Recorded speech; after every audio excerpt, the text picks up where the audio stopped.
네, 여러분 안녕하세요. 어저께 완전히 국회 국방위가 완전히 발칵 뒤집어졌습니다. 그 임태훈 군인권센터 소장이 그 국방위 종합국정감사 증인으로 출석해가지고요. 국회 기무사령부 촛불개혁령 문건 원본을 공개했어요. 거기에 국가안전보장회의 NSC에서 박근혜 탄핵을 찬성하는 촛불 집회에 국민들을 향해서 군사력을 투입할 건을 논의한 정황이 담긴 문건을 공개했어요. 근데 그 당시에 대통령 권한 대행이자 국무총리였던 사람은 황교안이었다라는 거예요. 그 네 차례에 걸친 회의 내용이 나와 있습니다. 그리고 그 문건의 이제 세 가지 주요 쟁점이라는 거는 황교안이 그 개최자였다라는 거, 그 회의에.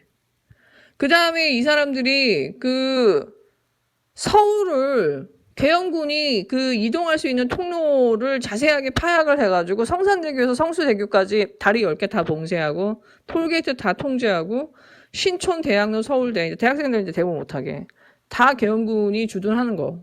그 다음에 말 안 듣는 국회의원들 즉시 체포해서 사법 처리하는 거. 예, 근데 이게 놀라운 게 뭐냐면 그해 같은 해 3월 달에 생산된 기무사 문건보다 한 달 앞서서 2017년 2월에 생산된 거예요.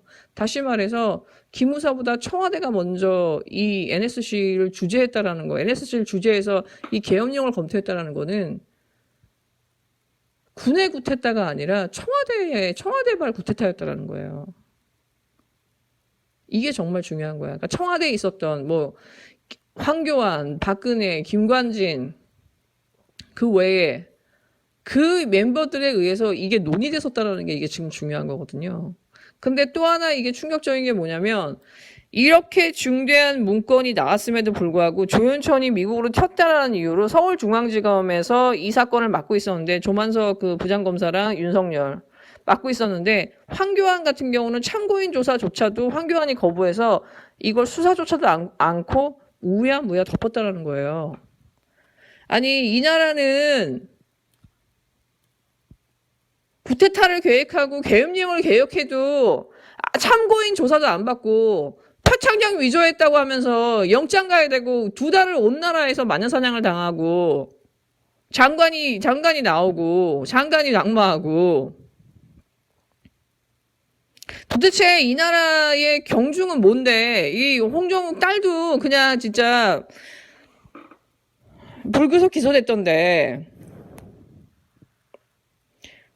진짜 이 나라는 무슨 죄를 저질러도 자기들끼리는 다 봐주는 거죠. 국가가 무력으로 진압할 계획을 세우면서도 아무런 조사도 받지 않고 끝났다라는 거는 이거는 저는 황교안도 마찬가지지만 이게 사실이라고 하면 윤석열은 저는 이건 책임을 피할 수 없을 것 같은데요.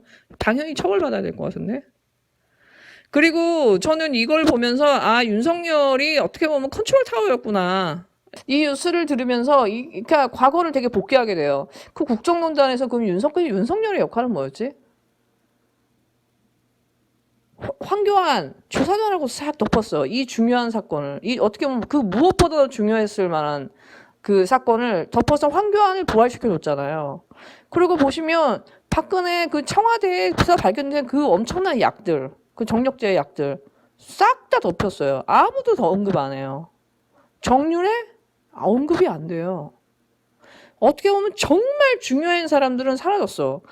마치 박근혜한테 친이계나 대한민국의 핵심의 코어 보수 세력이 야 도대체 너 때문에 우리가 완전히 다 거칠되게 생겼어. 너 알아서 책임지고 들어가. 그 대신에 너한테 정말 추한 부분, 돈 이런 거는 우리가 다 가려줄게. 딱 탄핵에 적당한 내용들만 다 골라서 다 우리가 알아서 탄핵시켜 줄 테니까 일단 들어가. 그 다음에 네 주변에 있는 네 떨거지 애들은 그냥 싸게 끊어줄게. 왜냐? 너무 중형을 때리면 걔네들이 많이 부를 거 아니에요. 못 불게. 적당하게 집행유예나 1년, 2년 반 이렇게 끊어줄게. 그 죄에 비해서 너무 싸게 끊어주는 거죠. 끊어주고 그 다음에 한 2년, 3년 버텨. 그래서 국민들 그 정권 이게 새 정권의 후반기로 가면은 그렇게 우리가 살살 여론 작업해가지고 어떻게든 사면이나 뭐나 이렇게 빼줄게. 어쨌든 네가 알아서 책임지고 들어가. 저는 그 마사지 작업에 그 중간 다리가 이 춘장이 아니었나 생각이 드는 거예요. 예. 지금 춘장이 하는 거 보면은 이 사람 절대 인생을 그 순수하게 살아온 사람이 아니거든요. 예, 거의 이명박급이에요. 이 사람 하는 거 보면. 앞에서 보여지는 모습과 실제 이 사람이 뒤에서 하는 행동들은 매우 달랐을 거라고 추정이 되거든요. 예, 이거 하루 이틀 안에 온 그 내공이 아닙니다. 저런 잔인함은. 그리고 한 가지 재밌는 거는 황교안이 가짜뉴스라고 하면서 이거 법적 대응을 하겠다고 하면서 자기는 회의를 받은 적도 없고 보고를 받은 적도 없다고 하는데 그럼 NSC에 그럼 황교안은 매번 참석을 안 했어? 그럼 황교안은 완전히 허수아비였던 거야? 바지총리였던 거야? 그럼 누가 실세였어? 청와대에서? 황교안은 이 실체를 밝혀야 될 것 같은데요? 제 생각에 이거 특검해야 될 것 같은데? 이 정도로 중대한 사항을 아무렇지 않게 넘어갈 수 없는 거죠. 이게 어떻게 가짜뉴스예요? 문건이 다 나와버렸는데 원본까지. 이건 100% 특검해야 되죠. 그리고 황교안은 더 커지기 전에 밝힐 거 있으면 빨리 밝혀야지. 윤석열도 마찬가지고. 이게 다양하게 익힐 수 있어요, 여러분. 황교안이 지금 가짜뉴스라고 하고 대응을 잘 못하거든요. 왜? 지금 국민인권센터에서 어디까지의 문서를 갖고 있는지 어느 정도까지를 확실하게 알고 있는지를 황교안이 내가 보니까 모르니까 이걸 대응을 못하고 있는 것 같아요. 뭔가 찔리는 건 있는 거죠. 제 생각에는 황교안은 거의 도간에 든 쥐인데? 그리고 이거는 100% 특검해야 되는 거죠. 이거는 국민이 나서서 특검하자고 해야 되는 거지. 이 정도면은 저런 세력한테 어떻게 나중에 이 정권을 주고 어떻게 국회의원 자리를 줍니까? 그리고 지금 빨리 색출해내야죠. 그 군대 안에서 그런 사람들이 있다면은 그런 반란 세력들이 있으면은 빨리 색출해야지. 네, 근데 지금 이 사건을 보면서 사실은 그 정치의 지형이 바뀔 수 있는 거예요. 황교안이 나가게 되면 이 공천권을 나경원이 확 쥐잖아. 그럼 이건 나경원의 주가가 올라가는 건데? 나경이 터뜨렸나? 농담이고. 아니면 이거 누가 어느 쪽에서 나온 거지? 검찰 쪽에서 나왔나요? 법무부? 어디서 나왔지? 네, 왠지 역공이 시작되고 있다라는 그런 생각이 좀 드네요. 네, 어저께 또 뉴스 중에 나왔던 게 뭐냐면 그 하호영 기자를 윤석열이 고소했잖아요. 그거에 대해서 제가 그때도 말씀드렸지만 하호영만 고소한 게 아니에요. 하호영한테 정보를 제공한 사람들 색출하라고 조사 그 사람들까지 같이 고소한 거예요. 누군지 찾아가지고. 그러면서 결국은 하호영 기자한테 정보를 제공한 그 과거사위의 그 조사회 단원들을 다 참고인 조사를 한 거예요. 그러니까는 그 김학의 과거사위 그 외부 조사위에서 지금 성명서를 발표했어요. 실질적인 하명 수사라고. 그리고 이거를 언론 보도에 따라서 자기의 명예훼손이라고 하면서 이거를 명예훼손만 하는 게 아니라 과거사위 활동까지 수사를 하고 있어요. 조사자원들을 그 참고인 조사하면서 면담 고소에 어떻게 윤석열 총장의 이름이 들어가게 됐는지 그 경위하고 작성 전후의 경과를 전부 조사하고 있다는 거예요. 그러니까는 이거는 사건과 본질과 전혀 다른 수사를 지금 하고 있는 거지. 한마디로 자기 지금 그 이름 안에 넣은 애들을 지금 색출하고 있는 작업을 하고 있는 거죠. 지금 윤석열 제가 볼 땐 정신적으로 아픈 사람입니다, 이 사람. 모기 한 마리 잡으려고 초가상간 태우는 거랑 똑같은 거예요. 지금 조국하고 조국 가족한테 하는 짓 똑같은 거거든. 이런 짓을 잘하는 애가 이명박이잖아.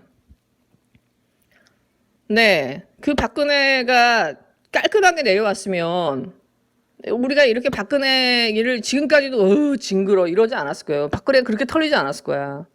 윤석열도 본인이 이 권력욕에 취해갖고 그 권력을 한껏 쓰고 싶겠지. 근데 그러면 그럴수록 이 사람의 이 추한 부분, 우리가 몰랐던 이 사람의 정말 이 마지막에 이 권력과의 닿아 있는 이 부분, 얼마만큼 검찰권을 남용하고 선별적 수사를 하고 자기 기분대로 감정 조절 안 되는 어떻게 보면 인간적으로 참 모자란 사람이고 정신적으로 아픈 사람인지를 온 국민이 알게 됐다라는 거죠.